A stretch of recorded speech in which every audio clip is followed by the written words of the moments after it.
మీ అందరికీ రాష్ట్రంలో ఉన్నటువంటి మన సమాజానికి రిక్వెస్ట్ చేసేది ఒకటే,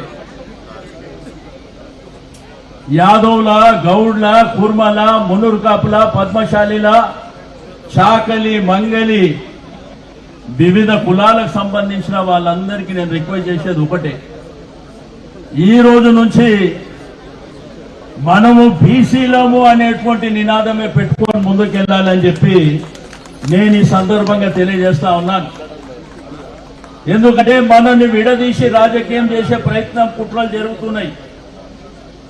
మన సమాజంలో కూడా నీది ఈ కులము ఆ కులం అని, కానీ మనమందరము ఒకటే బీసీ కులం అనే నినాదంతో వీళ్లకు మన సత్తా ఏందో చూపించబోతున్నామని చెప్పి నేను ఈ సందర్భంగా తెలియజేస్తా ఉన్నాను.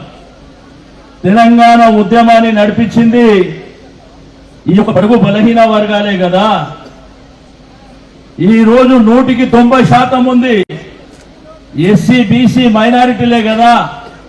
ఈ తెలంగాణ సమాజంలో బిడ్డ జాగ్రత్తగా ఉండకపోతే భూకంపం వస్తుంది, గుర్తుపెట్టుకోండి. ఈ బీసీ బిడ్డలు తలుచుకుంటే రాష్ట్రంలో భూకంపం వస్తుంది, గుర్తుపెట్టుకోవాలి.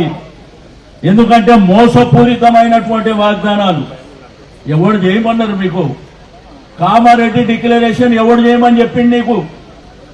ఆ రోజు మా బీసీ బిడ్డలు అడిగినరు, ఇది మోసం చేయడానికి కాదా అంటే, మాకు 125 సంవత్సరాల చరిత్ర ఉంది. పక్క రాష్ట్రం కర్ణాటక ముఖ్యమంత్రి అయినటువంటి మన బీసీ బిడ్డ సిద్దిరామయ్యని తీసుకొచ్చి ఈ రిజర్వేషన్ అనౌన్స్ చేపించి రారు. అలివిగానటువంటి హామీ 42% ఎక్కడికైనా అవుతుందంటే అవుతుందని చెప్పి నమ్మబలికి ప్రతి సంవత్సరం 20 కోట్ల బడ్జెట్ లో 20,000 కోట్లు పెడతామని రకరకాల హామీలు ఇచ్చి మా ఓట్లు దండుకొని గద్దెనెక్కిన తర్వాత మాతోని డ్రామాలు చేసేటువంటి ప్రయత్నం జరుగుతుంది. నిండు శాసనసభలో తీర్మానం పెట్టినప్పుడు, శాసనసభలో కుల గణన మీద తీర్మానం పెట్టినప్పుడు నేను ఆ రోజు ఒకటే చెప్పిన.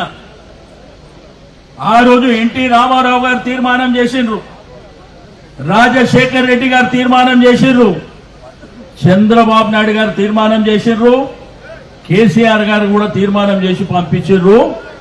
కానీ ఢిల్లీలో 9th షెడ్యూల్లో పెట్టి చట్టం చేస్తే తప్ప ఇది సాధ్యం కాదంటే ఆ రోజు హరిభరిగా సర్వే జరిగినప్పుడంట హైదరాబాద్ జంట నగరాల్లో 40% సర్వే కూడా జరగలే.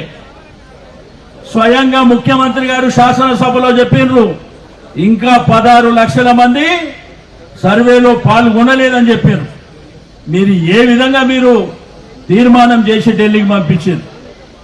ఒకవైపున ఢిల్లీకి పంపించిన తర్వాత ఆ రోజు కూడా మా పార్టీ పక్షాన యునానిమస్ గా ప్రభుత్వానికి సహకరించినాం. ఆ రోజు చెప్పినాం, ఢిల్లీలో డెలిగేషన్ తీసుకెళ్లి ప్రధానమంత్రి మీద ఒత్తిడి తీసి మరి పార్లమెంట్ లో చట్టం చేసి మాకు రిజర్వేషన్ కల్పించాలంటే ముఖ్యమంత్రి గారు చెప్పినారు డెలిగేషన్ ని ఢిల్లీకి తీసుకుపోతాని. అతి లేదు, గతి లేదు. ఇది చెల్లుబాటు కాదని తెలిసి మభ్యపెట్టే ప్రయత్నం చేసి మొన్న ఆర్డినెన్స్ తీసారు.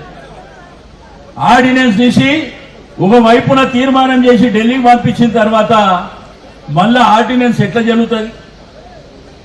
ఇది గతంలో తమిళనాడులో మరి తీర్మానం చేసినా కోట్లు కొట్టేసినాయి, మహారాష్ట్రలో చేసినా కొట్టేసినాయి, బీహార్లో చేసినా, ఒడిశాలో చేసినా ప్రతి రాష్ట్రంలో కూడా ఇది చెల్లుబాటు కాదు, దీనికి చట్టబద్ధత ఉండదు, దీనికి 9th షెడ్యూల్లో పెట్టి మరి పార్లమెంట్ లో చట్టం చేస్తే తప్ప మనకు రిజర్వేషన్ రాదు అని స్పష్టంగా కోర్టులు చెప్తున్నాయి. అందుకే జస్టిస్ ఈశ్వరయ్య గారు కొద్ది నిమిషాల్లోనే రాబోతున్నారు. మరి వారు సుప్రీంకోర్టులో ఒక అడ్వకేట్ గా మరి ఒక జస్టిస్ గా పనిచేసినటువంటి వ్యక్తి కాబట్టి వారు వచ్చిన తర్వాత అతను కూడా మన బీసీ బిడ్డ కాబట్టి మరి క్లియర్ గా కేటగారికల్ గా వారు చెప్పబోతుందని చెప్పి నేను ఈ సందర్భంగా తెలియజేస్తా ఉన్నాను.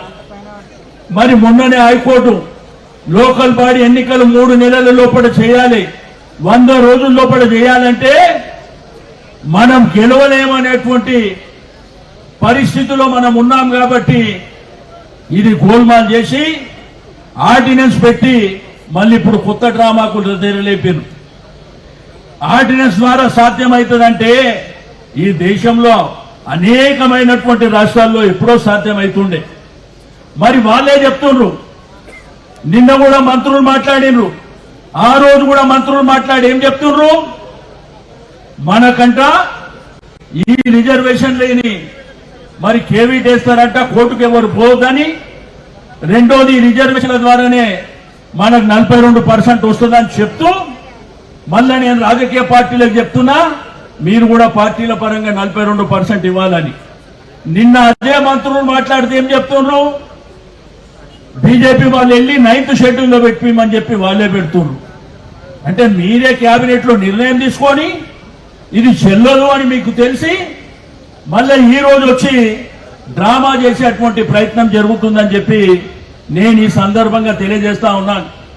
నేను ఒకటే ఈ యొక్క కాంగ్రెస్ ప్రభుత్వానికి హెచ్చరిక చేసేది, మాతోని గోక్కున్నాడు వాడు బాగుపడినటువంటి దాఖలాలు లేవు బిడ్డ, జాగ్రత్తగా ఉండండి అని చెప్పి హెచ్చరిక చేస్తా ఉన్నాను.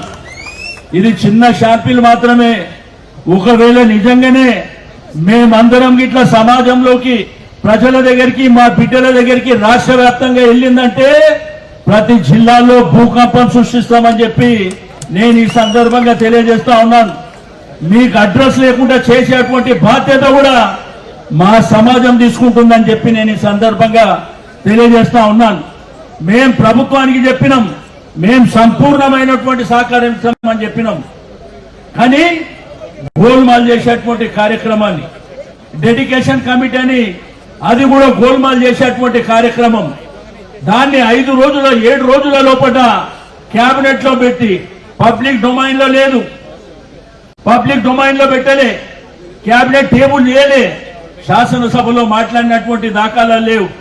అన్ని హరిబరిగా చేసి దీని ఇది నిజమేదో అని చెప్పి ఇది బ్రహ్మ పదార్థం అని నమ్మించేటువంటి ప్రయత్నం జరిగినప్పుడు మన సంఘాలకు సంబంధించిన వాళ్ళు కూడా తెల్లారే ముఖ్యమంత్రి దగ్గరికి వెళ్లి వారికి సన్మానం చేసే కార్యక్రమం. అంటే నిజంగానే అయిపోయినట్టు.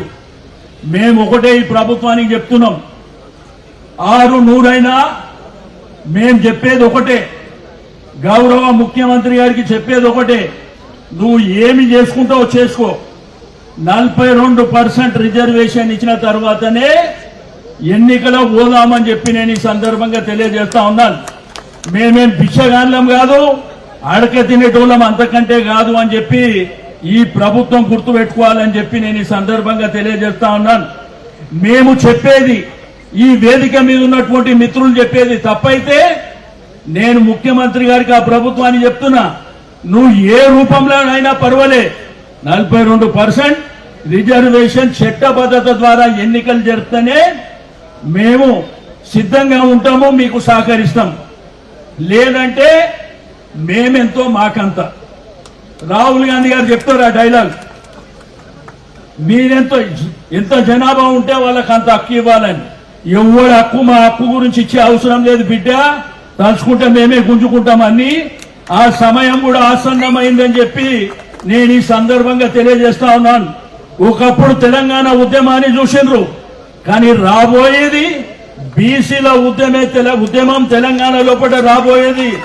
తస్మత్ జాగ్రత్త అని చెప్పి నేను ఈ సందర్భంగా తెలియజేస్తా ఉన్నాను. ఎందుకంటే అంత ఆషామాషిగా ఏం లేం. మేము ఒకప్పుడు ఏంటంటే మనము బాంఛన్ కాల్ ముక్త అనే విధంగా మనం గుళ్ళ గ్రామాలలో పనిచేసినాం.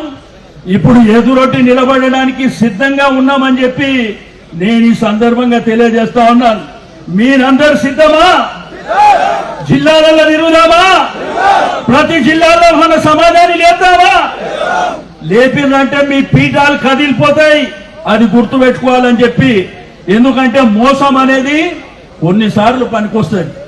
ప్రతిసారి మోసం చేసేటువంటి ప్రయత్నం జరిగితే అది మన మెడకే చుట్టుకుంటుంది అనేటువంటి విషయాన్ని ప్రభుత్వాలు మర్చిపోవద్దని చెప్పి నేను ఈ సందర్భంగా తెలియజేస్తా ఉన్నాను. ఎందుకంటే సమాజం అవేరే ఉన్నది, మన బిడ్డలు చదువుకొని ఉన్నారు, మనోళ్ళు నీతిగా నిజాయితీగా గౌరవం కోసం బతికేటువంటి బిడ్డలు. కాబట్టి మా గౌరవానికి భంగం కలిగేటువంటి ప్రయత్నం జరిగితే ఎవరిని వదిలిపెట్టే సమస్య ఉండదు అని చెప్పి నేను ఈ సందర్భంగా తెలియజేస్తా ఉన్నాను.